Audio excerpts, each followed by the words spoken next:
রাজ্যে বেশ কয়েকটি জেলায় নতুন করে আধার সেবা কেন্দ্র চালু করতে চলেছে। আধার সেবা কেন্দ্র চালু হচ্ছে, যেখানে আধার আপডেট থেকে ভুল সংশোধন সমস্ত কিছু করা যাবে, এমনটাই জানা যাচ্ছে। নতুন কেন্দ্র চালু হলে একসঙ্গে সব পরিষেবাই সেই সমস্ত কেন্দ্রগুলোতে পাওয়া যাবে। নতুন আধার সেবা কেন্দ্র চালু হতে চলেছে, যে আধার কেন্দ্র, এই সেবা কেন্দ্রগুলোতে নতুন করে যেমন আধার কার্ড তৈরি করা যাবে, আপডেট করা যাবে, বায়োমেট্রিক নাম সংশোধন সহ বিভিন্ন কাজ একই সঙ্গে করা যাবে এই আধার সেবা কেন্দ্রে।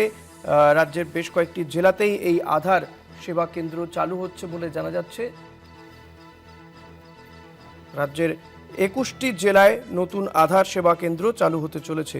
নতুন আধার সেবা কেন্দ্র চালু করতে চলেছে ইউআইডিএআই।